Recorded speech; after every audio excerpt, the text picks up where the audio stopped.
by Sharon Thompson and Dr. Sharon Reed, bringing news, ideas, and community needs. We learn, we grow, we stay informed together in harmony. Our voices are heard. Speak harmony where knowledge meets community.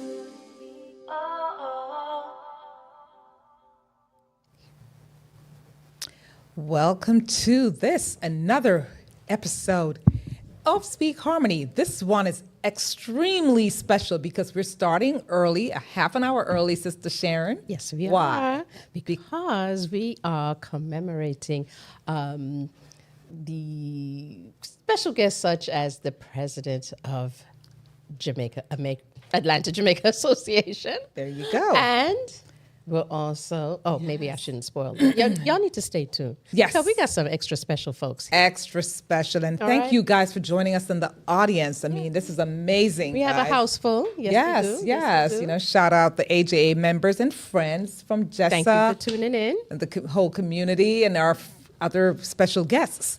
Well, we're not going to even hold you up because we are ready to kick this thing off. Right. We're going to introduce you to none other than the president of the Atlanta Jamaican Association, Miss Evette Taylor Reynolds. Welcome to Speak Harmony. How are you? It is a pleasure to be here. Thank you, Sharon, and thank you, Dr. Reed, as well. It's always a great opportunity to be here when we talk about special occasions. There we go. And so that is Madam President Evette with an E. And she's here to talk about our special event that we are going to launch off. This is actually the launching date, but just a little bit about the Atlanta Jamaican Association mission. And it is to foster goodwill and understanding among Jamaicans and all peoples in the metro Atlanta through civic, economic, cultural, and philanthropic programs and activities, and to provide assistance as they have done for so many years, scholarships, school drives, and of course, contributing to Melissa and helping those in need right here in the Atlanta metro area and even across the Caribbean in collaboration with others. So we welcome again, Ms. Evette. Tell us what's going on because everybody's wondering, what is this special thing? What is happening? I am excited. This is the third year that we will be hosting what we have come to dub the Marcus Garvey Symposium. It's special for Atlanta because 109 years ago, Marcus Garvey made his first big speech here in Atlanta at Big Bethel AME Church. And this year also is special because we're celebrating since 1526 when the first ship left Africa and sailed to, I'll just say North America with the slaves. And also this event that we'll be hosting, that we're launching today, is on March 25th, a big day. And that's the day when the United Nations celebrates the remembrance of the mid-Atlantic slave trade. So with us celebrating, we're tying in with the teaching of Marcus Garvey. You know, if we know our past, we'll know where we're going. And his teaching, as many of you know, transcends across nation. And it taught Black pride, Black business ownership, liberation of ourselves, both mentally and physically. So this event in itself is indeed exciting. 3 years, and we're going back to the church where he spoke 109 years ago. So I'm very, very, very excited to be here to launch this event. Well, thank you. We are honored that you chose Speak Harmony to Yes. launch this off with APAT Media Group right here in the ATL. And again, we welcome all of you. This is the Sister Connector. Sharon Thompson, the host of Speak Harmony, and my Sharon. amazing, Sharon, the Heart Lady. yes. right. So So- Sharon, yesterday, let's just give a snippet because the folks want to know. We yesterday. want to big up our chair for PR committee, okay, with the AJA. Big ups to Jackie Mangaroo, who's in the studio. Let me tell you, we went on a tour yesterday of the West End. We went and we did some stuff. We did a little bit of marketing. something. We did marketing. We did Seriously. networking. It was beautiful. Let me tell you, the people on the Morehouse campus, big up.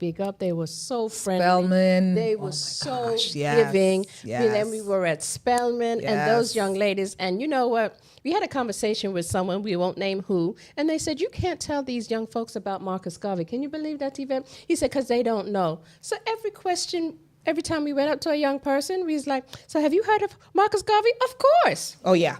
And that was intriguing Yeah. because I think that was Morehouse that we went to. Well, we went to Spelman, but then we went to Morehouse. Yeah. And at Morehouse, I rolled upon some kids and I said, hey, Yep. what do y'all know about Marcus Garvey? One was kind of being funny. He was being hilarious. And he says, I don't know. Who's that? And sister just checked him and she says, Marcus Garvey? Don't worry. Ma'am, I'll school him later. And I said, that's what we're talking about. So we got a lot of that. Marcus Garvey meant a lot. And so we're intrigued by that. So we're just really excited to kick this off again a second year. And we're looking forward to future years. But Absolutely. wow. So go ahead and do what you got to do because time is of the essence and we want to get into the meat of the matter. Absolutely. So Marcus Garvey is Jamaica's first national hero. After all his tribulations and successes, Jamaica eventually recognized him. We have a whole statue of him in Jamaica, and we celebrate him.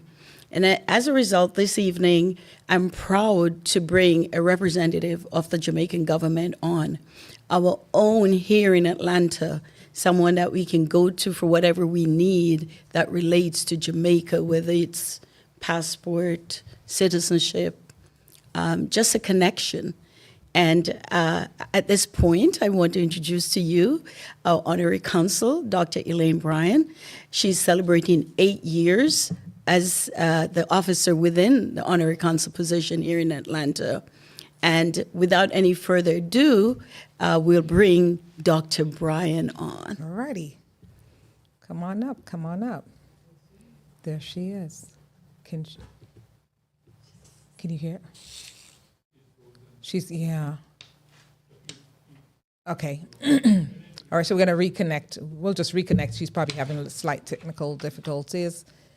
But in the meantime, until we get her back up and running, we want to just shout out everybody online and in the studio, live in the studio. We're having fun over here in Stone Mountain and APAT Media on the Speak Harmony podcast. Yeah. We just thank you all again for coming out, showing your faces. We appreciate that.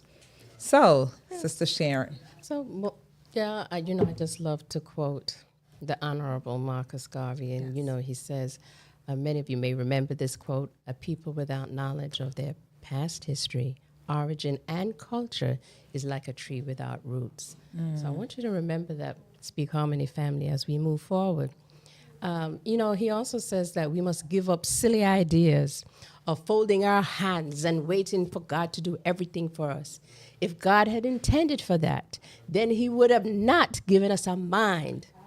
Whatever you want in life, you must make up your mind to do it yourself. But we also say here, my little addendum is, we must do it ourselves, but we also remember that we have a circle of support. Mm-hmm. And we have associations like AJA and others to help us do the work with our hands. Yes. And connect the mind, and of course, I'm going to say the heart. Of course, as the heart lady. The heart and the course. hands. We must move and have action. Yes. And so we're just waiting for Mr. P to come on and tell us when our Honorary Consul is here. Marcus Garvey says, always try to associate with people from whom you can learn something. All the knowledge that you want is in the world. And all you have to do is ask it. That's it. All you have to do is ask it. What did we do yesterday? So that's it. Sharon, I was telling our PR person, Miss Jackie, I said, let me tell you, the one Sharon, she is teaching us a great letter. She don't have no shame. If she wanted, she asked for it. She go up and she introduce herself to people and she talk about and educate. She actually does what she says. And I really wanted to tell you personally and publicly that thank you, because you really showed us if you wanted, ask for it. And we are trying to pack the house on March 25th. We are trying to Done deal. educate and let people know Yes. what Marcus Garvey did, and that we are his cubs. He said here in Atlanta, we are his cubs. So therefore, it is time for us to Stand up. Yes. to stand up and be grow to be the lion and the lioness, grow to be the warriors and the one that helps to continue his mission. You know, Africa for Africans, those here and abroad. Yes. Carry the banner, the red, black, and green with pride. Okay? Okay, so she's Are we back ready? on. So Okay. yes, thank you so much for reconnecting with us, Dr. Bryan. Is she there? She's okay. There she is. Okay, welcome. How are you? I'm great. Awesome. So, Dr. Bryan, I don't know if you were able to hear us. We introduced you, representing us here on your 8th year as an Honorary Consul in Atlanta. Guys, let's big her up. Let's give her a big round of applause. We're excited that you're here with this movement, or moment as well, where we're having the 3rd Annual Marcus Garvey Symposium. So we're going to ask you to bring us some greetings from your office. And I connected your role with that of Marcus Garvey being our first national hero in representing the government here this evening. So we thank you so much. So I turn it over to you. Yeah, to be honest with you, I didn't even know I was going to talk. I thought I was just going to observe. But anyway, no problem. Welcome to everyone on the podcast. And I just wanted to show support. You know, once I know the time and the date and I'm aware of what my role is, I'm happy to show up. That's why I'm here now. Thank you. And this year promises to really be a big year as we celebrate many milestones. And we're going to have a speaker later that will go into everything. But what does Marcus Garvey mean to you? It means everything to me. I don't know if you guys are aware, and I represented Jamaica in Limon, Costa Rica, a couple years ago. You're aware of that, Miss Reynolds? I am, yes. Yeah, I was there representing Marcus, the whole Marcus Garvey movement in Limon. It was a very uplifting event. They actually started a, building in his honor in Limon, and it was very, I met the mayor, the leaders of Costa Rica. They are still in touch with me today. So I'm very much into the Marcus Garvey movement. I've studied it, I know about it.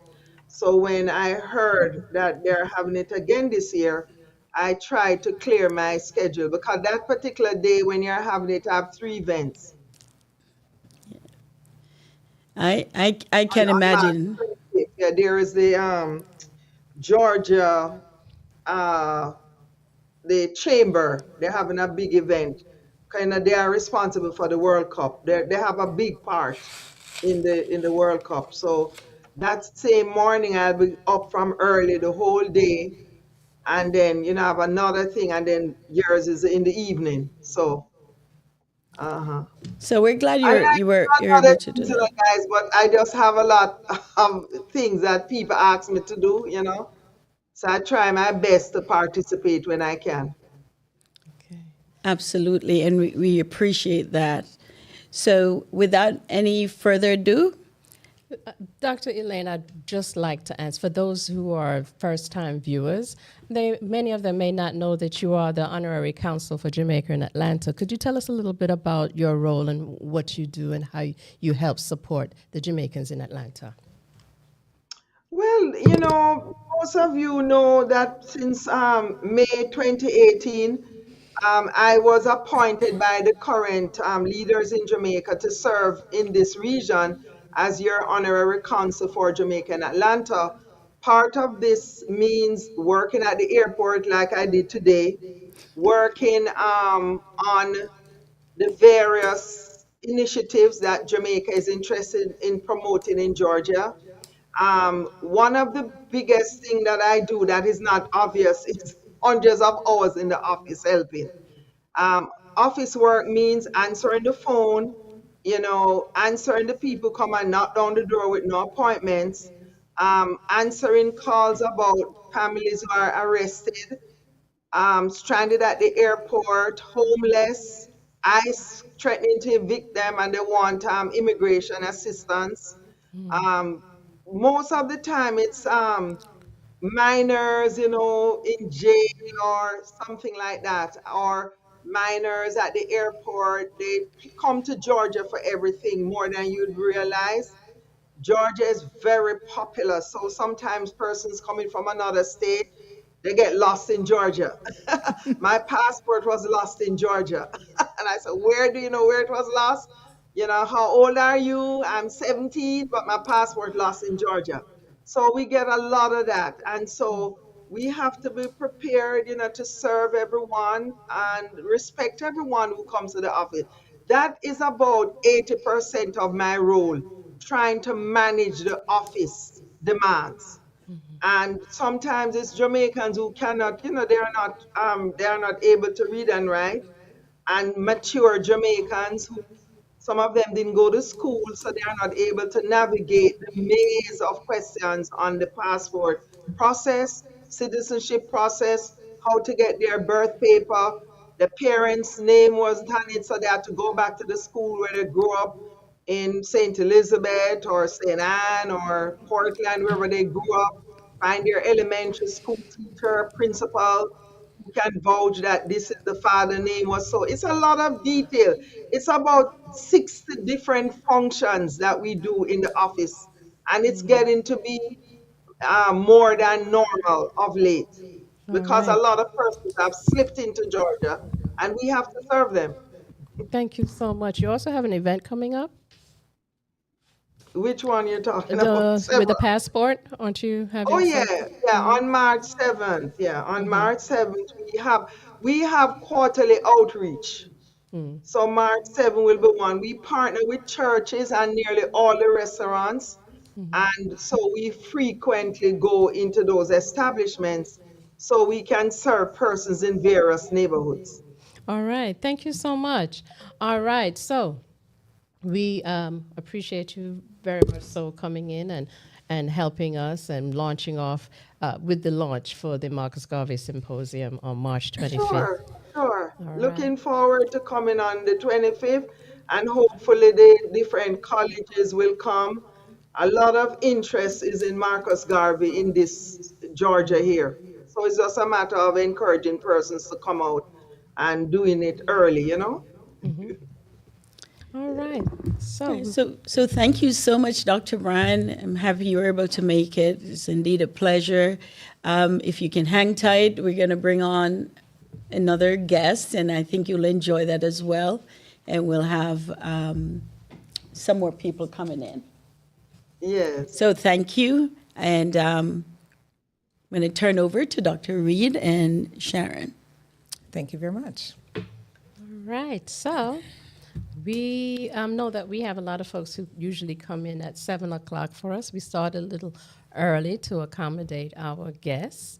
And so I'd like to give another quote. If we as people realize the greatness from which we came, we could be less likely to disrespect ourselves.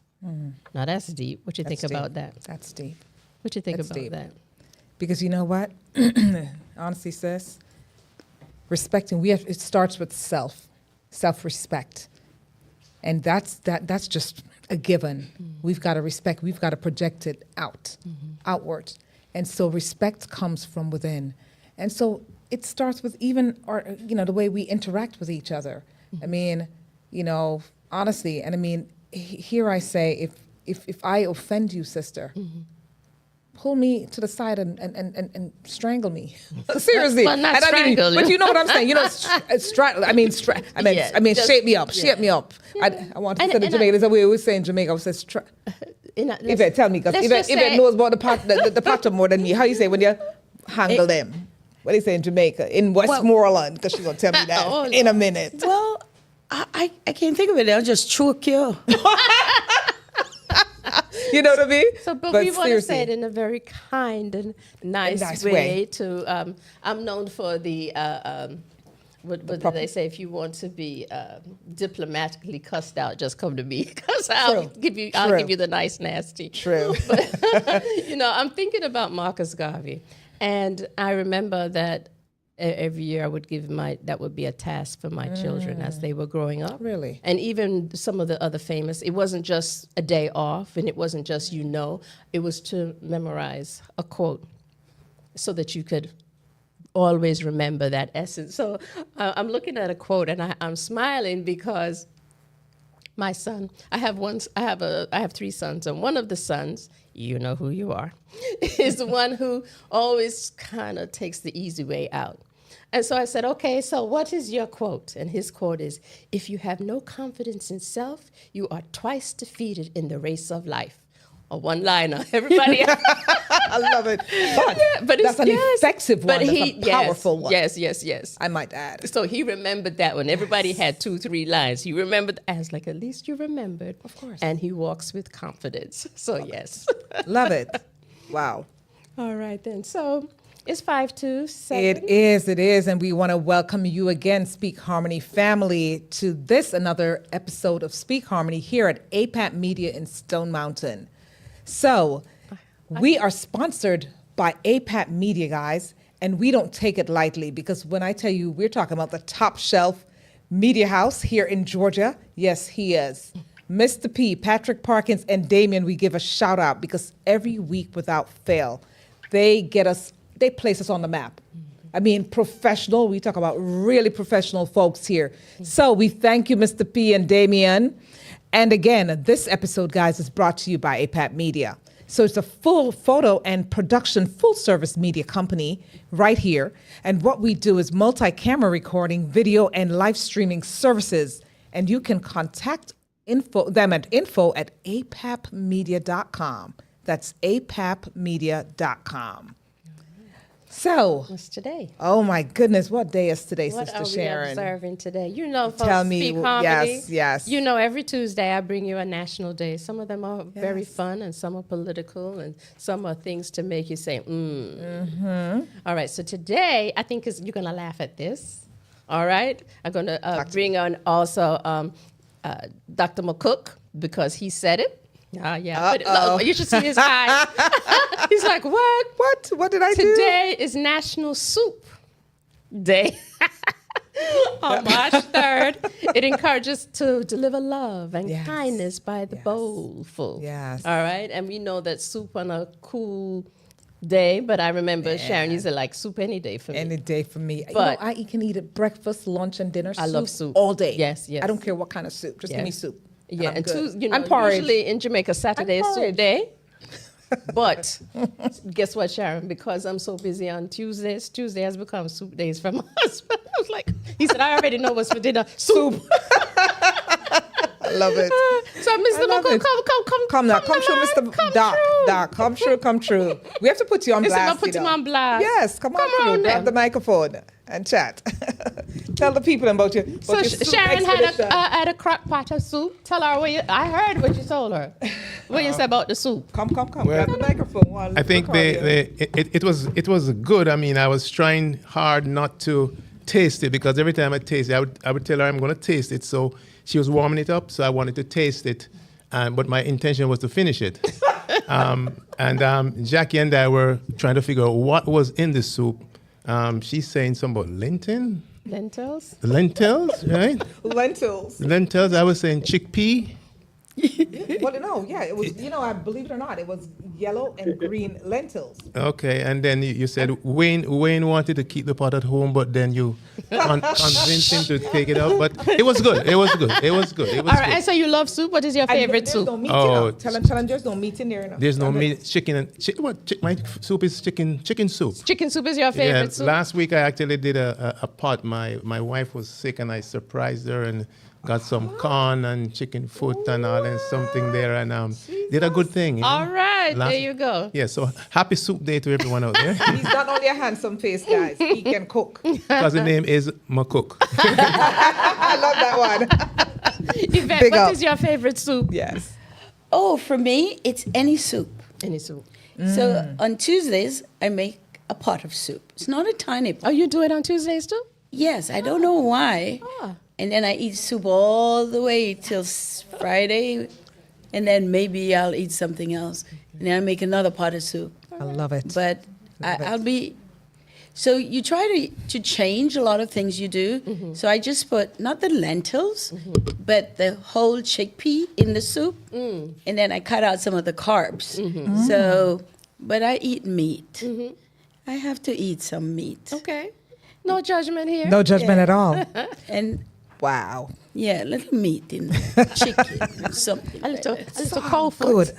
I don't know. It have a funny taste. So, you know what? What's that? We've got our special guest waiting and Oh, waiting and beautiful. waiting to come Oh, up. He's been in the green room waiting waiting for the patiently. cue. So, you know what?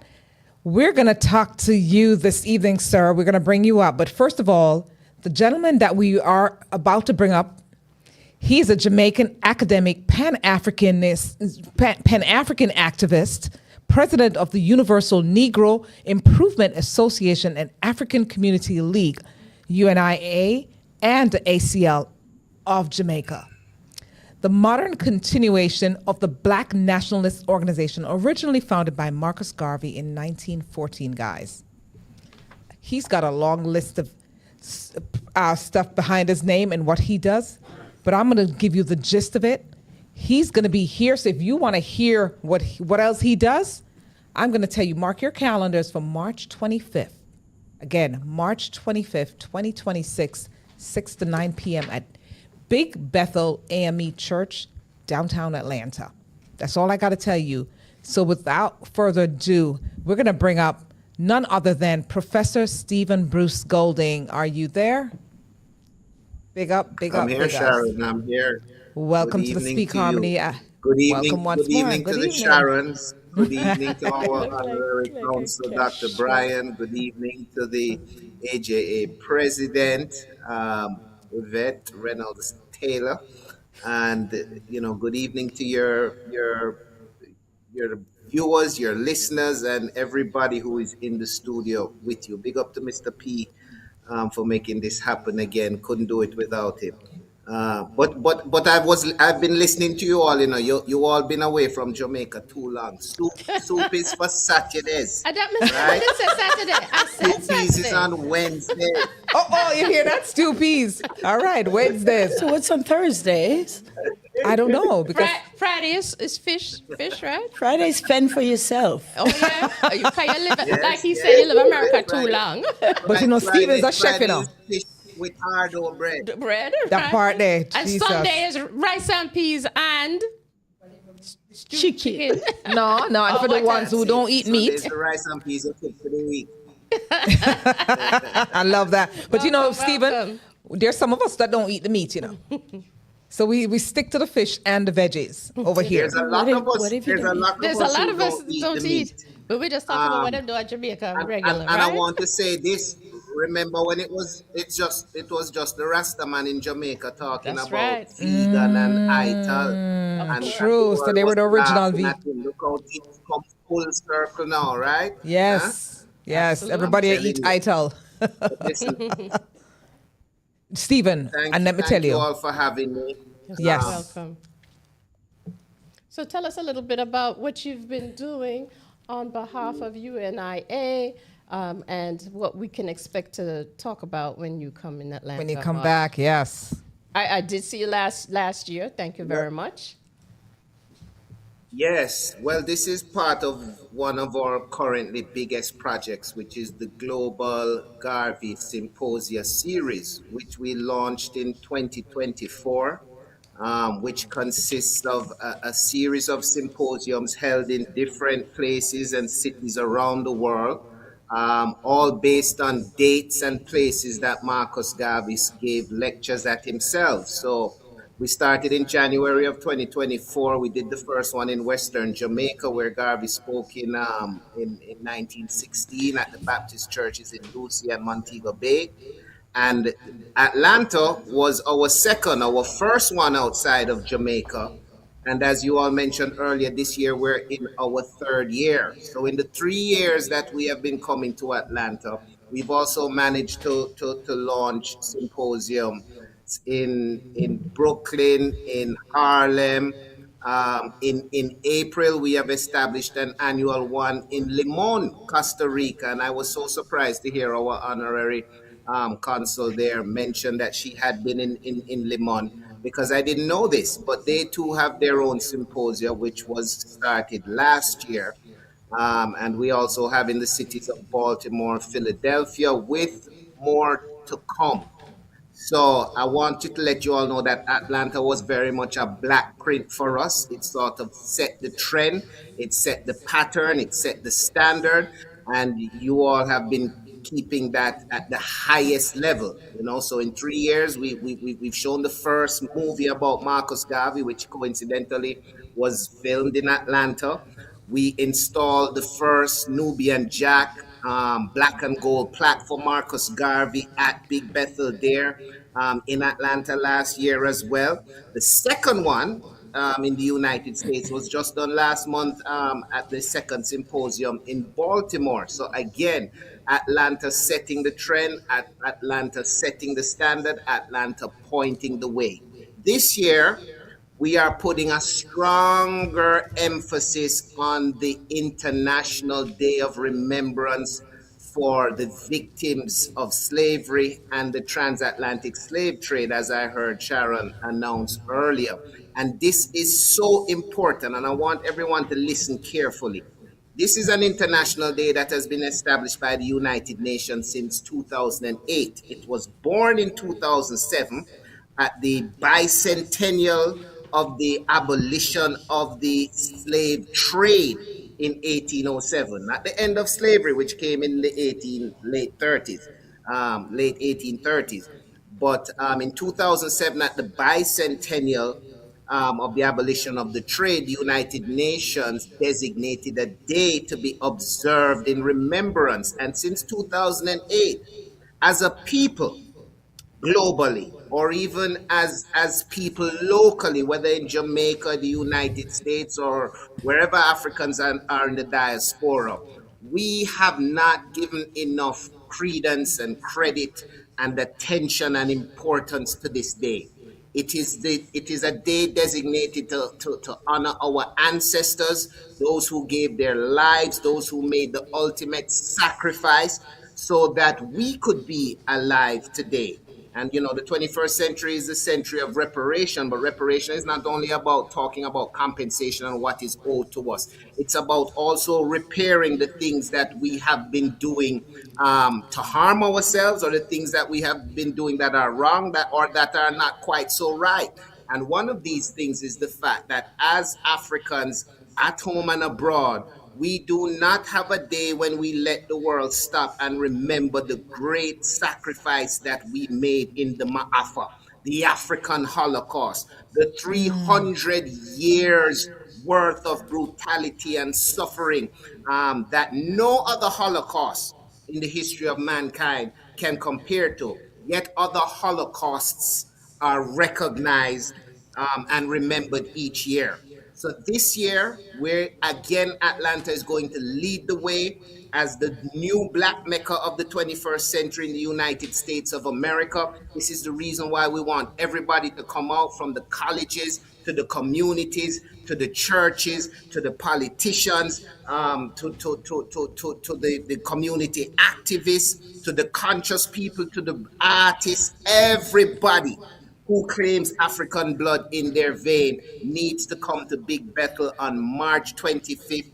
As Evette said, not only is it the anniversary of Garvey's speech there in 1917, but even in 1917, Garvey was conscious and aware of the significance of the date, because if you read his speech, he refers to the abolition of the slave trade almost a century or so before he arrives in Atlanta, and he pinpoints the date. Well, that date has been lifted up, and we are going to, in Atlanta this year, send a clarion signal to the world that this is the day annually that as Africans, we are going to make the world stop, pay attention, and listen and reflect and remember the sacrifice that Africans have made and their great contribution to this civilization coming across the Atlantic in the state and manner that they did, yet surviving to help build up civilizations and the world as we know it today. So again,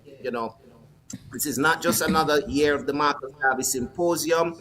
This is us leading Atlanta in setting the trend in a global recognition of our African identity. And I'm so happy that our Jamaican associations, our Jamaican Consul there, are taking leadership roles in this, because this is something that as future years go by, everyone will remember that it was Atlanta, that it was the Jamaicans who took a stand. Marcus Garvey inspired them, but they gave us something for the entire African diaspora at home and abroad. I mean, I envision a future where, just as in November we see the presidents of America, of France, and the Prime Minister of England gathering to recognize the Jewish Holocaust, gathering to pay respect to the soldiers who fell in World War I and World War II. So I would like African leaders, both in the diaspora and from the continent, each year on March 25th, to be recognizing the sacrifices of our ancestors and to be holding them up to the world. So this is a great thing, and Atlanta is leading the way. The Marcus Garvey Symposium is leading the way. I love that. And with all of that said, that was a mouthful and a half, Stephen, and we appreciate that, because there's a quote that says, wherever you're from, you're an African. So when I meet people and I say to them, I introduce them to the flyer, I say to them, this is it. They says, oh, where was Marcus Garvey from? I say, it doesn't matter. It doesn't matter where you're from. Yeah. As long as you're a black man, you're an African, because we originated in Africa, point blank. You're quoting the Honorable Winston Hubert McIntosh, also known as Peter Tosh. That's what I'm talking about. Let me tell you. So, Stephen, what else? I mean, for those that I've been 3 years in a row, and let me tell you, you pushed me a little further, because I have my Marcus Garvey book, I call it my lexicon, and when you go to that, I mean, it's what you shared the first year. I was embarrassed because I thought I knew quite a bit about Marcus Garvey, and when I started reading, I'm like, what in the world?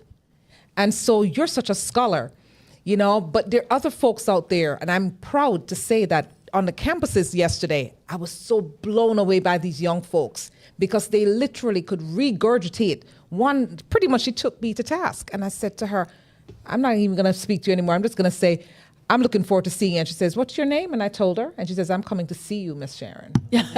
Just like that.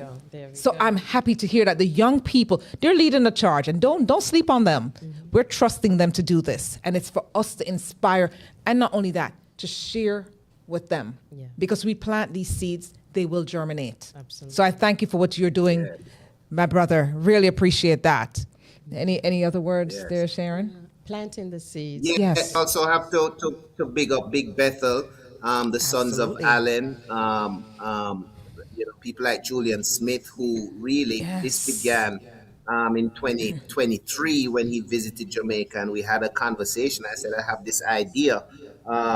Can you put me in touch with Big Bethel? And he said yes. And so, the rest is history. Right. But to answer your question, Sharon, we are coming with something very special, particularly for the Jamaicans who are going to be in the audience this year, because we've just completed Black History Month, where we did a series of what we call Black History Month Centennial Lectures at the teachers' colleges in Jamaica. to share with them a new book that we have out called the Daddy Marcus Nursery Rhymes. Now that is a play on Mother Goose.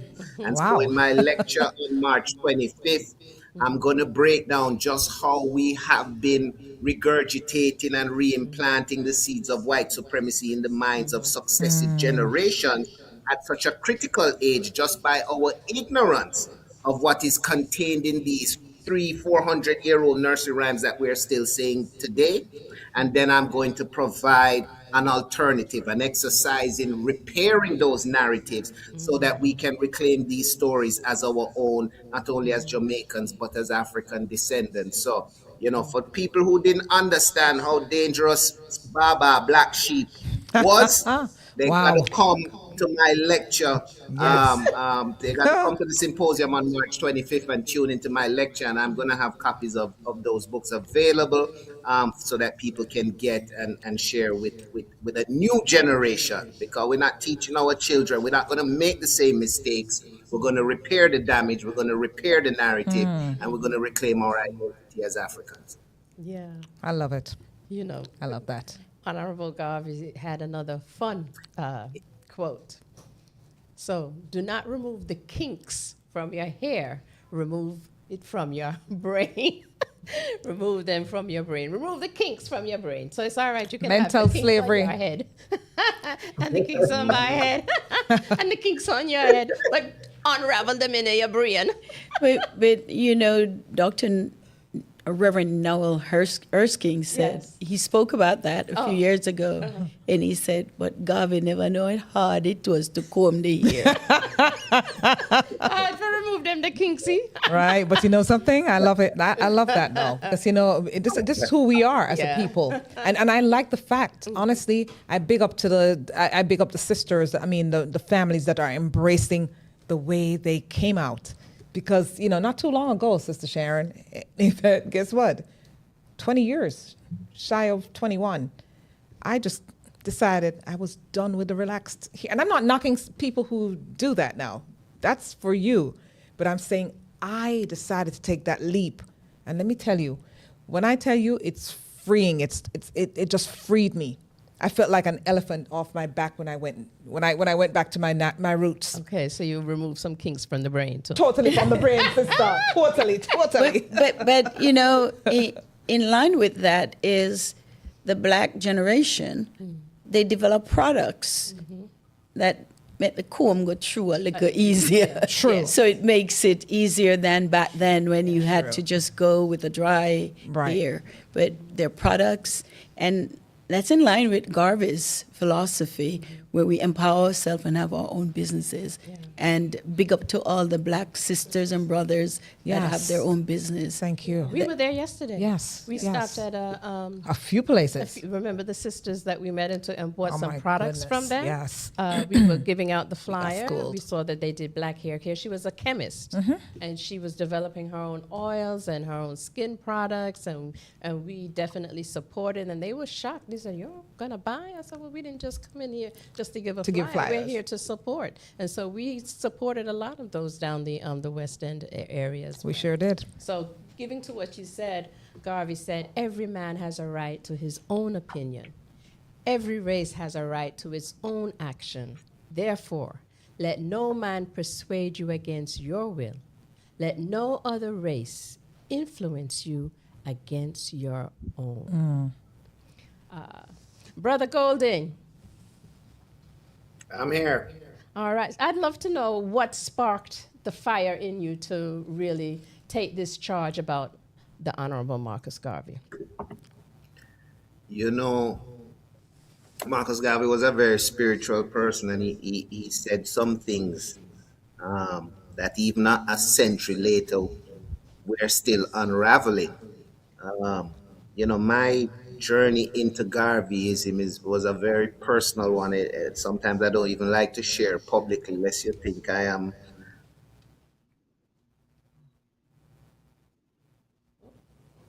It's frozen. Yeah, that's probably.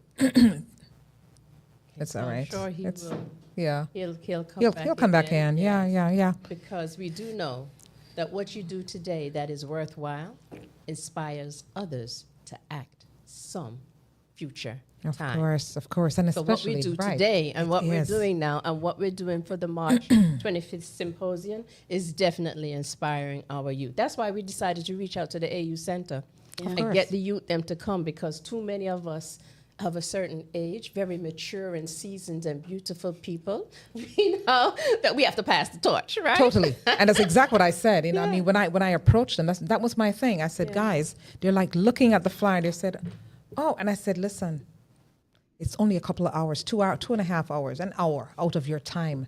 And they were like, we will be there and we'll spread the word. When I heard that, I had so much faith, Sharon. Evette, I had so much faith because I said, it's a renewed faith. I just felt like, you know what? This is it. We are getting there because as Marcus Garvey also said, up you mighty race, accomplish what you will. There is no ceiling. They say the roof, what's that thing? The ceiling, something about the ceiling is the limit or the sky's the limit or some limit or whatever. There is no limit. The limit is what you place on yourself. I like, yeah. The limit is only what you put on yourself. Because I tell them, kick the sky, kick whatever, kick the clouds, and go beyond that. There's nothing stopping you. Don't let anyone stop you. And right here, even here as we speak in the studio, we are looking at great leaders. I mean, big up to, Mr. Wayne Hall from the Wayne Hall show. I saw him stuck in here not too long ago. I mean, we're appreciating you. I mean, we're looking at Dr. Clover Hall. I mean, these are people, these are mentors in our community doing what they do. Dr. Garfield McCook, Super Peck over there. I mean, Brother Ralston. We've got a plethora of people. You, Dr. Sharon. I mean, we are leading the charge. Mr. P, the examples he's setting and mentoring these young people that are coming in. This is what we're supposed to do. Yeah. This is our charge. Yes. You know? Yeah. So I mean, So really. we're charging it back up to you. Yes, he's back online. Hey, we understand how that works, Brother Golding. But yes, we had a question for you. Go ahead. Do you remember it? You were getting ready to Yeah, tell us. I'm not sure what happened. Can you all hear me now? We can hear you now. Yes. Yeah, so I was just saying I had a vision as a young 16-year-old that it took me maybe 5 or 6 years to decipher. But the end of that story was that it was a vision of Garvey. And so while I was in university, I attended Johns Hopkins University in Baltimore, which had an excellent library. And I began to learn things about Mr. Garvey there that I had not learned while growing up and going to, primary school and high school in Jamaica. And yeah, so that was the beginning. I found the UNIA in New York in 1999. I came home in 2004 and found the UNIA here in Kingston. And it's now been, 2 decades plus since I've been home and just given myself over to the work.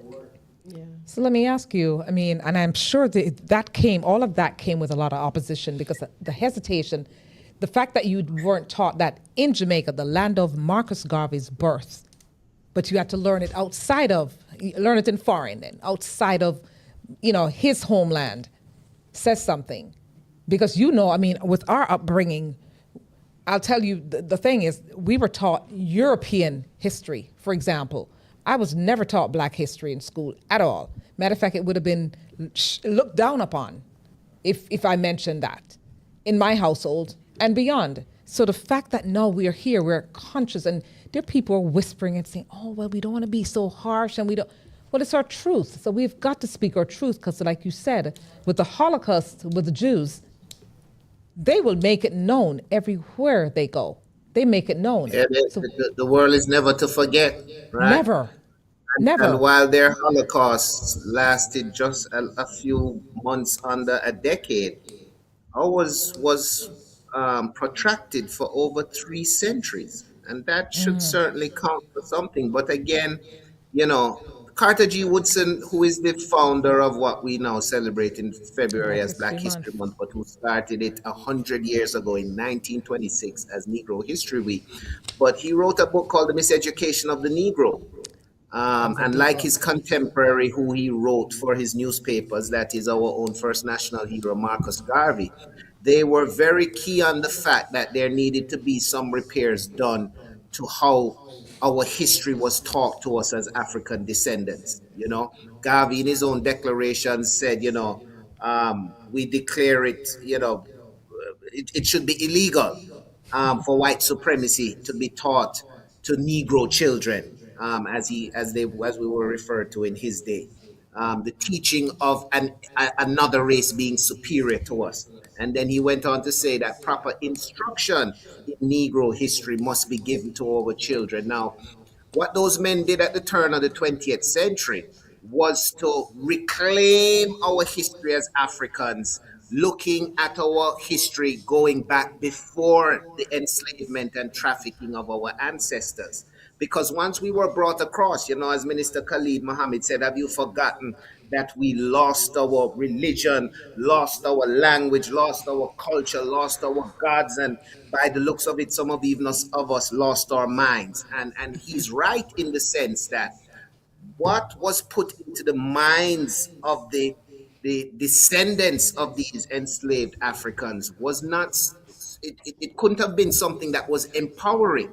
You can't enslave people and at the same time teach them the truth that they built the first civilizations, that they were the first people, that they created reading and writing. So instead, we inherited a narrative that said that, our people had made no significant contribution to society. And this is why the popes and the Catholic churches could give orders that enslaving us was a part of civilizing us. It was a complete cover-up of the fact that we built the pyramids, that we built the Sphinx, that the Greeks themselves used to write in their own books about the higher learning that they received in places like Egypt and Ethiopia. So Marcus Garvey and his contemporaries were the ones, they call themselves the New Negro Movement at the time, who repositioned and reclaimed that history. And I know for several decades after that, people referred to this as some black power talk, some cultish talk, some foolishness. Our own people went through this period. But I think we're now coming to a point where people are realizing that these are really truths that were unearthed and that they have a basis in fact and history when you check it out. So we're repositioning, we're recalibrating, we're recalculating, but it's been a long journey. As Steve Biko says, the only way you can keep people enslaved, the greatest weapon in the hands of the oppressor is the minds of the oppressed. So we know why we have had a curriculum designed to keep our minds mentally enslaved, as Marcus Garvey said it, which is why he said we now have to emancipate ourselves because none but ourselves can free our minds. That's right. And forgive me, I mean, while he was saying that and he mentioned the 300, I mean, we're talking about 300 now. That's serious. And it made me a little emotional listening to that, Stephen, because truth be told, there are a lot of us who, even in 2026, I spoke to someone recently who pretty much dismissed it and said, I mean, you're a Christian, you're a believer in God. You got to let bygones be bygones. And that hurt me to the core. So when I heard you say that, it ruptured something in my spirit just to hear that, because your people were telling us, just forget it and move on. Literally, move on, And so we have to still promote. Does the United States move on from 9/11? Every year I watch them read out names on my television. Does the world move on from World War II and the Jewish Holocaust? No. Absolutely So not. why should we as a people be asked? And we're not dwelling in the past. We're simply just saying recognition is part of justice. And the and we wanna miseducation, as you said. Our ancestors justice. We are a people of a tradition of oral history, right? But we are also a people deeply connected to the earth, right? And while we can't be pouring libations and saying, listen, in Jamaica in November, school children still wear the poppies. They still sell poppies in school. Those of you who went to school in Jamaica, remember? You know what's going on. Around November, you buy the poppy, you see the Prime Minister and everybody have the poppy on their Everybody. thing. Well, that poppy recognizes somebody else's Holocaust. And I'm not saying we Correct. should stop doing that. I'm just saying it is time that we also honor our own. That The is right correct. is ours and God. And we don't need to ask permission, and we don't need to make apology for it either. Yes, That's right. that's right. That's right. That's right. Liberate the minds of men, and Yes. ultimately you will liberate the bodies of men. Yes. And it made me think of the quote when you were talking about school and reading and writing. Mm-hmm. Garvey said, "The pen is mightier than the sword, but the tongue is mightier than both of them put together." Yep. That's so biblical. Yes. Yes. Yes. Anybody who has lived with a Jamaican woman or been raised by a Jamaican woman can attest to the truth of that statement. Testify. When a Empress. Jamaican lady ready to give what we call a tongue lashing. Oh my goodness. That's it. That's it. Well, you know, we're true to ourselves, though, Stephen. We speak truth, and we speak truth to power. We're not going to say anything that's not true. You know, we express ourselves. We're very expressive, but we talk truth. I love it. Wow. Ooh. So that's what we're going to be doing on March 25th, expressing All right. ourselves. Yes. And we're continuing it as an annual tradition. And believe you me, I really think it is going to build up a lot of momentum going from Atlanta to other cities. And I just want to tell you all that I am 100% sure in my mind and spirit and heart that we are creating history. Yes. So again, I want to Yes. thank you all for supporting, for being a part of this. 10 years from now, we're going to be having this conversation and be saying, boy, look where it reached now. Yes, yes. We're on our way to the White House, where we will be celebrating it that year. But we will remind the world that we took a stand in Yes, Atlanta. Yes, we Alright. did. And Yes. we set a standard so We're that looking the forward. ancestors will be proud of us, and so that future Yes. generations will never forget. Yes. So can I say something? Yes, of course. So, Stephen, you may not know this, but I got a call 3 years ago saying that there's this guy that wants to come to Atlanta and he wants to do something about Marcus Garvey. And that call came from our own Tony Gray. And Wow. and Tony said, "You must do it, man. You know, do it. You can do it, right?" And here we are today. And of course, Tony's not with us since He's this become an past ancestor. Friday. But I just want With the to, ancestors. Yes. yep, be with the ancestors. But he's one of those that lived up to many of the teachings of Garvey. And he promoted the culture and promoted unity. And I just want to connect you with him because that's how I met you. He made the call to me. So big up to Tony. Yes. Everybody. Let's do a moment of silence, if you will, please, everyone, in honor of Tony Gray, the past president of the AJA.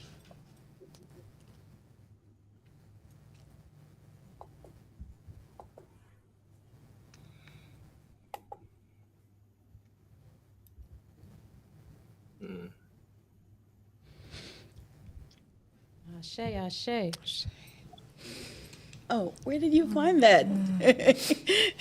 I mean, the is man on that it. lights up, let me tell you, that's Mr. P, but the man that lights up the room with that Yes, smile. He lit up Yes. every So room. for those who don't know, that is Tony Gray, the former president of the AJA, he just joined the ancestors a few days ago, Friday, gone.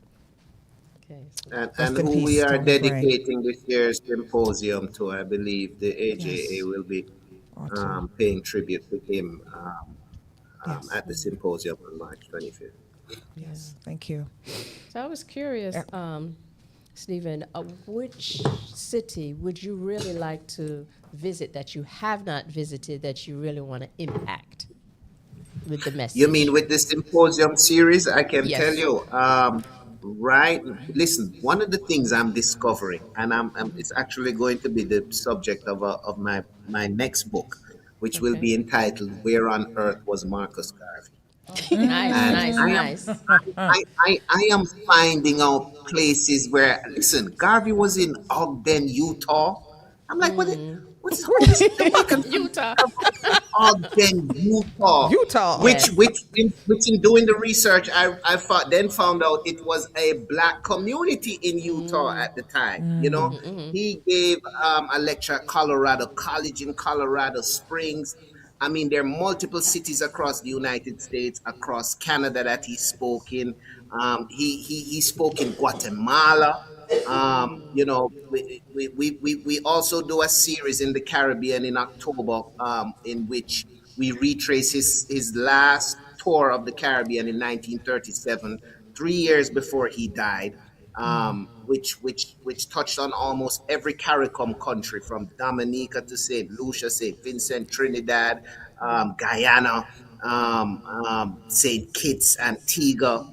Listen, when you begin to absorb all of these things, you begin to, even if you knew this man was great before, it's a whole step further. I mean, this really is an instrument of the divine, because no mortal man could have done this much work and sustained for the time that he did and had the impact that he did. So it really was the ancestors using him. You know, and it's so funny that Garvey says before he created his organization, he had to meditate for 2 days and 2 nights, you know. And that says he was in tune with the ancestors while traveling by sea, because he came up with the concept aboard a ship traveling from the UK back to Jamaica. Of course, the ship stopped in Trinidad and some other places first in July of 1914.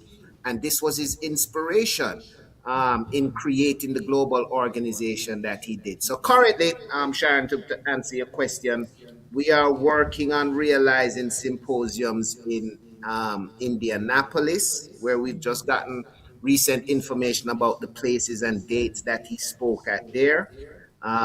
We're also working on Los Angeles, which has one of the oldest schools named after Marcus Garvey, established in 1975, round about the same time, or just a few years before Jamaica established its own Garvey schools. You know, we have 2 schools named after Marcus Garvey here: Marcus Garvey Technical in St. Anne and Garvey Maceo in Clarendon. Oh, Clarendon. Yeah, Okay. in St. Catherine. She's right. Which was built by the Cubans. And you know, it's so funny. We saw our Prime Minister at CARICOM the other day defending the fact that, you know, Cuba, our second closest neighbor, has done so much over the centuries, and it would be a shame for us to turn our backs on him now. And I was quite shocked to see the newspapers the next day carrying some comment by some U.S. Congressman or something, almost threatening, as if because our Prime Minister had postulated help for Cuba, that there would be consequences. It made me really reflect and say, boy, you know, these times even feel like the same times when Garvey had to be meeting with the Ku Klux Klan in Atlanta. You know, Yes. revisiting the same kind of frequencies, the same kind of energies these days. And it's even another reason why the Marcus Garvey Symposium, I think, as some of our organizing members has said, has to stand as a beacon platform to sort of highlight some of these issues, to address some of these issues. I mean, even beyond the topic of recognizing our ancestors, there are topics like reparation. And of course, we've invited the members of the Georgia Reparations Task Force to attend. I believe a representative of theirs will also be addressing the symposium that night. Remember, this is an annual thing, and we want it to be, you know, it's a Garvey ground for Black people, whether we are from the continent of Africa, whether we're from the Caribbean, whether we are African Americans. It's our grounds to come together as a people and to let our voice be heard. So you know, everything happens for a reason. Marcus Garvey was there, as Evette said, 109 years ago. But on March 25th, we're going to remind Atlanta that he's still there and still here. I love that, because, you know, how, and this is just something that popped in my head, how would Marcus Garvey in 2026 respond to his critics? Because, and I know this is deep, guys, but I can't help but think in today's society, with us living in America right now, and with what's going on, all these wars and rumors of wars, right? That's taking place right now. what would those critics say? Because they would have wanted to put him in a straitjacket again, all over again, get rid of him, right? Annihilate him. Why? Because he's speaking truth. We have to stand up. We have to be bold. Not that we're going out there and fighting anyone, but you know what?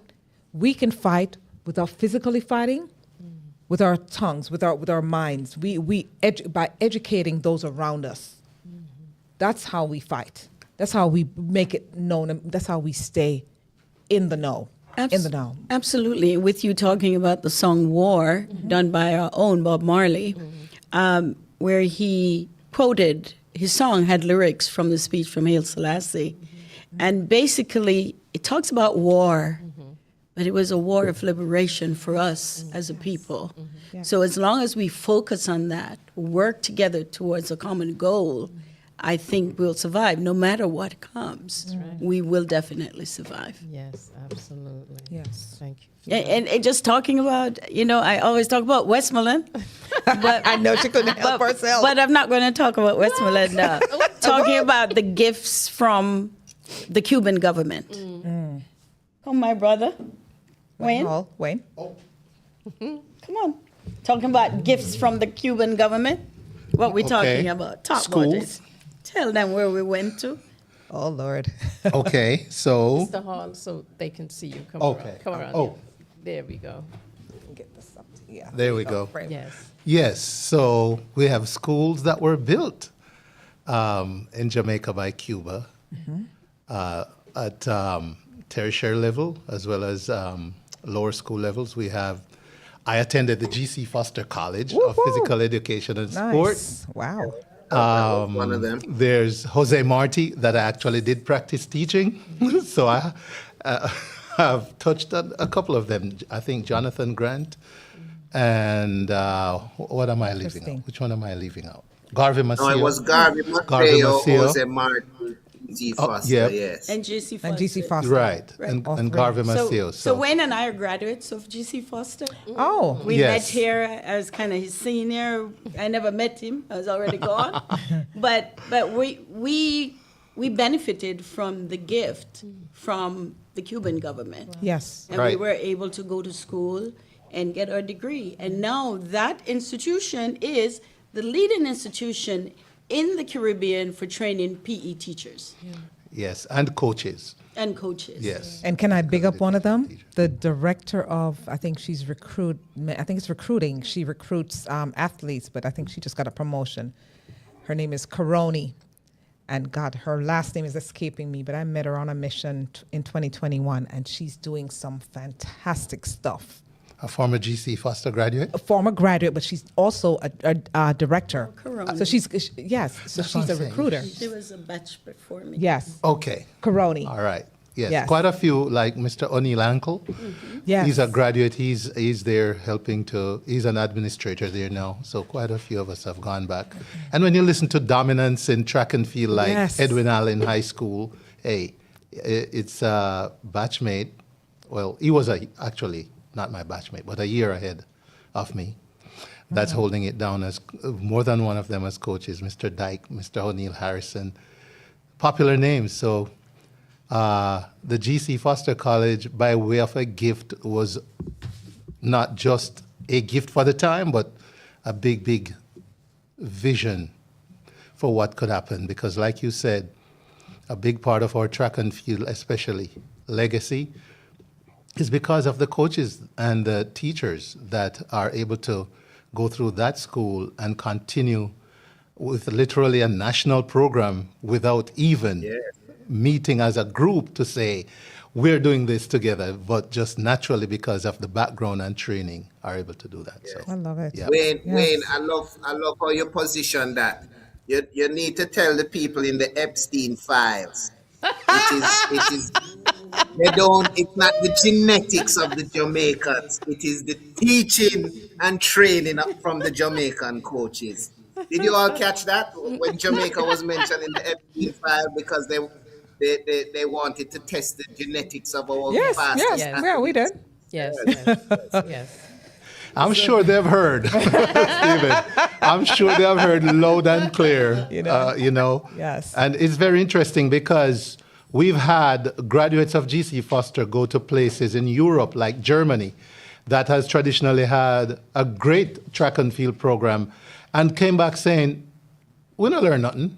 We don't learn nothing new. We do everything with them tell we. But, And then some. Yeah, but unfortunately, like you alluded to earlier, Mr. Golding, you know, it's okay for some people to just do what they do and then try to tell us that we're not doing enough or we're not good enough. You're right. Mr. Doc, Hall, I'd yes. love to ask you what stands out for you about the Honorable Marcus Garvey?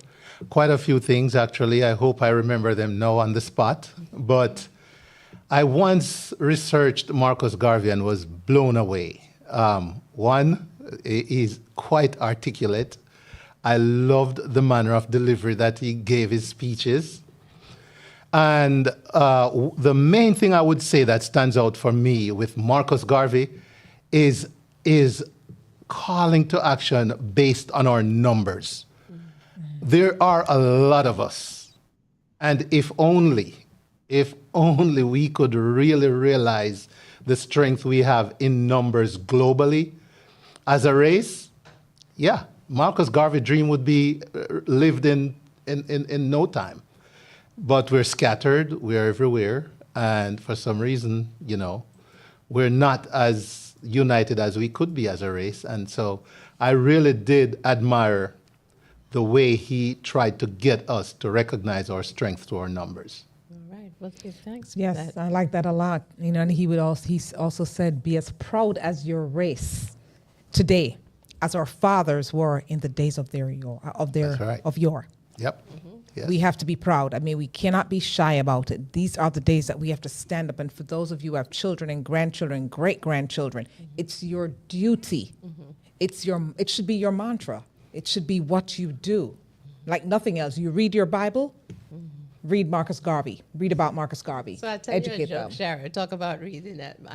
My eldest son, he's a coder, and he has his own business. And he says that everybody that passed through and worked with him have to read a couple of chapters from the philosophy of Marcus Garvey. Philosophy and Opinions of Marcus. I said, what? Do you know how thick that book is? He said, It is. Yeah, but I pick out the chapters that they need to read before they come back. I like that. I like that. Big ups. Big ups. And you Way to know, go. Big up Isaiah. Yes. and one thing too that fascinated me when I looked into the numbers was, you know, in 2026 we can Google, we can do all kinds of search engines and get up-to-date information.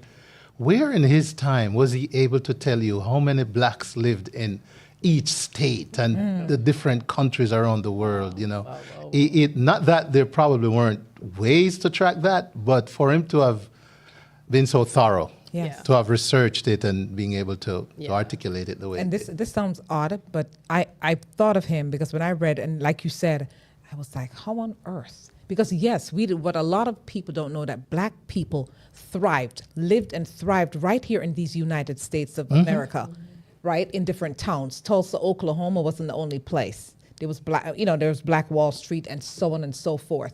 So this was a man ahead of himself, but I considered him a superhuman, if I can say that. Yep. He was different. But there are a few guys, that are here, and I'm going to put you on the spot, guys. I just have to, because like Wayne shared with us, we want to call you to the microphone. So we're going to call on one of the hosts here on the Monday nights from 9 to 11. His co-host is not here, but he's not going to escape this. So we're talking about none other than Super Pet. Come forward, sir. Come to the microphone. Right. So this is another legend, and as I call him, the guy Jake here, and I think it's the other way around, because his parents were from Guyana, but he was born in Jamaica. I'll let him tell that quick story and tell us what Marcus Garvey means to you in the same breath. Boy, that's so much. For me, Marcus Garvey has a mindset that I don't even know how you have that mindset. You know, coming from St. Anne, Jamaica, in the world at that particular time, when everything is so negative in terms of the outlook of Africans, you know. And I would just want to know, where did he get that spark to say, oh no, I look at myself in the mirror and I see a beautiful black man. I see pride. I see wisdom. I see, you know, what was it? Who was it that tapped him on the shoulder, put that whisper in his ear? What was it he read? I would love to know the source that inspired Garvey to then take that on, because looking at him at that time, he's insane. That's a madman. I would say that too. What? You know? I would say the same thing. And he comes to America, and the popular movement at that time is to unite the races, right? To assimilate. And to then even say to your black counterparts in African American leaders, say, no, we need to focus on ourselves, not trying to be a part of this thing. We have our own thing already. That's bigger and better. Yes. You know, so I just think that character of that person is amazing, and the essence of where that came from is God sent. Yes. You know, really a true black Messiah. Yes. You know, really a second. True word.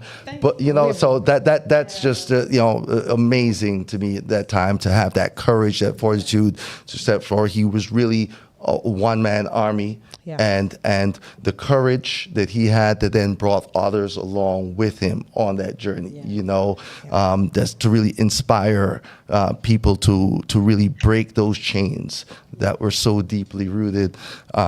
It's amazing. And we thank you for that, brother, because again, Super PEC is the host of the Monday night show right here at APAT Media, Island Heat. Okay, and I just want to bring someone up. We've still got the Honorary Consul online. We've got, you know, Stephen there, but I'm putting folks on the spot. Dr. Hall, get ready, because you're going to come up next. Dr. Clover Hall, come to the hot seat, please. We need to, same question, because as we wrap up, we want to just sort of express ourselves, because we've got the folks that are making a difference here in Atlanta, believe it or not. Dr. Clover Hall works with alongside the AJA, the Honorary Consul's office. I mean, she works with a plethora of people around the town. And look at her, how beautiful she is. Talk about this 80-something-year-old, 60-year-old self. So get that microphone up to you. That's the question for you as well. Yes, ma'am. Well, as you just touched on, good evening, everyone. I'd just like to sort of go back a little bit to, I was in New York for many years. We'd moved into Rockland County, and we decided to form a Jamaican association. And our focus was on the youth, more so than here, because they were not being taught Caribbean history, Jamaican history, or anything like that, and we decided to focus on that. And one of our areas of focus was Marcus Garvey. And our young people, you know, my kids now, I mean, they're all grown, but that was a big part of their childhood. And true story, when our Consul General at that time, Kay Baxter, passed away, her office wanted our young people to do something for her funeral. And my son, who was probably 8 years old, chose something from Marcus Garvey to read at her funeral at the cathedral. So that's big deal. So just kind of want to share that. I mean, I certainly go along with what everybody else has said about his influence, but also his influence on young people and what they can carry through. And, you know, the strength that it gave them being in a system that really wasn't focusing on them. So. Thank you for wow, sharing. thank you for sharing that. And listen, her two children are two successful human beings that are raising successful human beings. So we just appreciate that, Dr. Hall. Thank you. Dr. McCook, step to the hot seat, please, because we've only got a few minutes left. So we need to talk to you. And just line up, Mr. Morgan. Well, good night again. What inspired you? Yes. Dr. Marcus Garvey? You know, when you think of, I think he passed when he was 52. It was 1940. And at such a tender age, I think he was able to do so much. I mean, I have a joke that I say that with all this deportation going on now, Marcus Garvey was the first Jamaican deported. And Facts, right? yes, Facts. Of course. he was deported back in next year, 1927. Wow. So 2027. So it's interesting, and the reasons why he was deported, you can all read it. But he set so many standards, including the deportation, but it was for a great cause. And, growing up and reading about Marcus Garvey, I think he's one of the most celebrated heroes we have in terms of he was there from that time. So big ups to him and big ups to all you guys are doing. Professor Golden, thanks for what you do on his behalf and keeping the word and his name alive. And we look forward to seeing you here in Atlanta, Georgia, the state to be, on March 25th. Absolutely. All right. Thank you so very much. And last but certainly not least, we've got another Jamaican among us, and he's quite the scholar. We've got there. Wow. Come for yes, the hot seat. Yes, there's someone else. What's up, Line them up, Andy? Evette. Line them up. Yes. Hello, good evening. Good evening. So my name is Andy Morgan, and it's great to be here this evening. Thank you for sharing this time with us, Mr. Morgan. Sure. It's definitely for a great cause and a great event. And just thinking about Marcus Garvey, just hearing what everyone else said, what is amazing about him is how much he was able to organize people as an individual. His ability to motivate and encourage, and to get people to come together with one goal.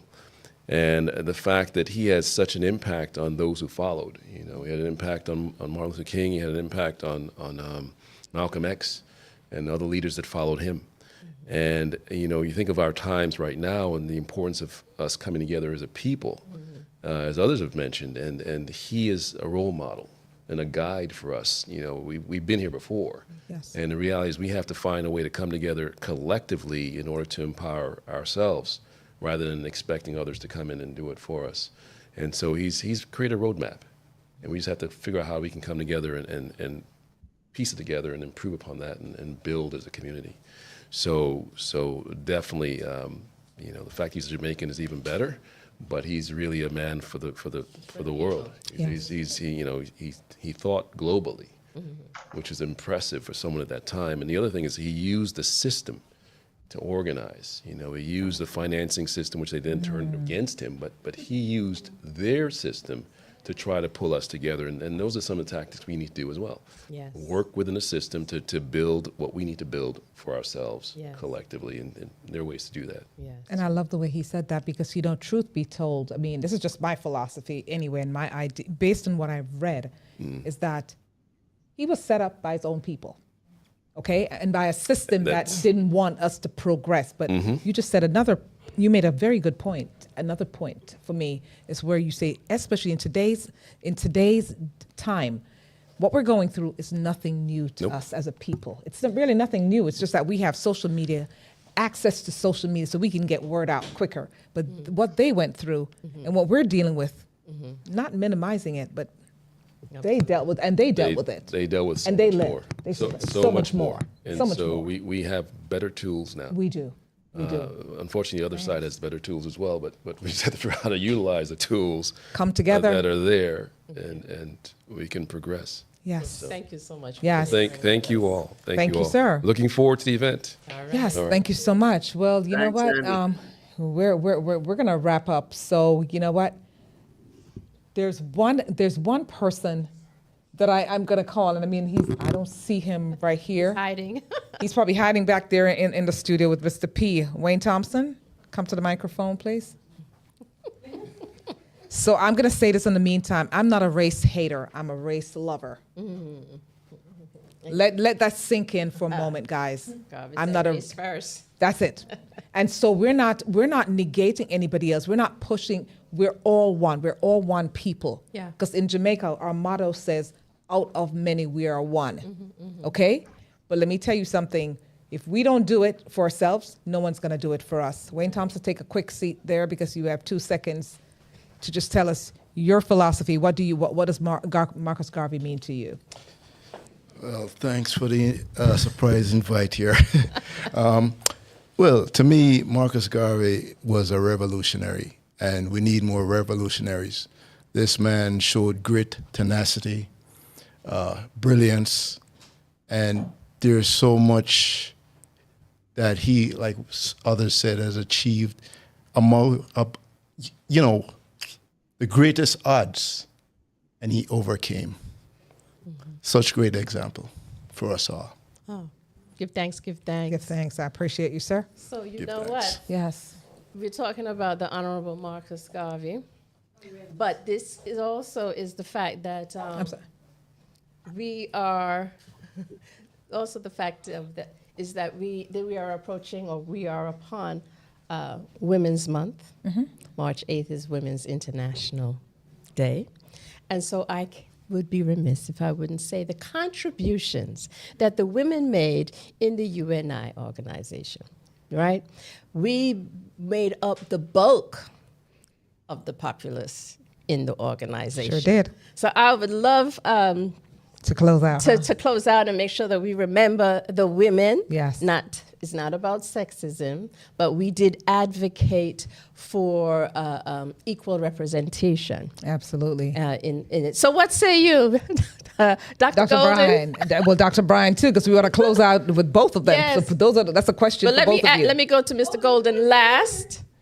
All right. Oh, Come on hot in. seat. We got some hot seats here, so bear with us, because I told you this was going to be a special. We told you this is going to be a special episode, and so come on and share and listen to some of the great inspirers here. as we wrap up, yes. So, okay, Professor Golding, you will go, and then we'll have. Let him go So you know what? So we're gonna flip this because we just got we just got another guest at the very last minute here. So after Julian speaks, we're going to have you speak, Dr. Bryan, about your takeaway, and then we'll close out with Professor Golding. Yes. So, Mr. Julian Smith, this is one of our this is the Julian Smith that Professor thank you. Golding spoke about. Oh, thank you, thank you, So thank you. you for coming through, sir. So, in a split second, what did Marcus Garvey really truly mean to you in one line?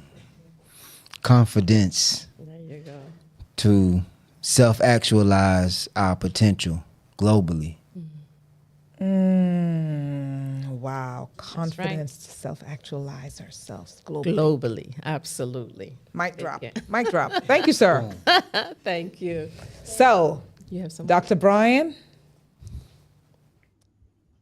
can you Yep. hear us? Yes. So, close us out with that. After we'll have Professor Golding, but we want you to tell us what Marcus Garvey meant to you in one line. I know he meant a lot because you've represented him and you've done symposiums, but in one line, just give us a one-liner.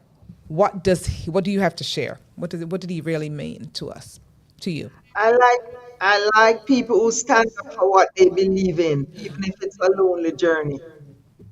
So he means a lot to me. All right. Yes. Even I like that. Even if it's a lonely journey, guys. It's often Because it is. When you're going forth and you're doing things that are great, don't feel uncomfortable. You should actually feel honored, because when you're doing great things, it's a lonely place to be. And most times they will tell you, superstars will tell you it's very lonely at the top. Yeah. So I love that, and I'm going to camp onto that one. I love that, especially for Women's History Month. Thank you for that, Dr. Bryan. Professor Golding, close us out. It's so funny you mentioned Women's History Month because, we just sent a document for a magazine being published in New York for Women's History Month, but wanting to highlight the women behind the Pan-African movement. And even after I wrote it, I said, it's so funny, we've never put a document like this together before. We call them the Divine Nine Women of the Pan-African movement. And these included people like Adelaide Casely Hereford, of course, the two Amy Garveys, Ida B. Wells, Lady Henrietta Vinton Davis, Anna Julia Cooper, The three women who attended the first Pan-African conference in London in 1900, Alice Victoria Kinloch, who is an unsung name, but who really inspired the first time the word Pan-African and conference was used at the start of the 20th century.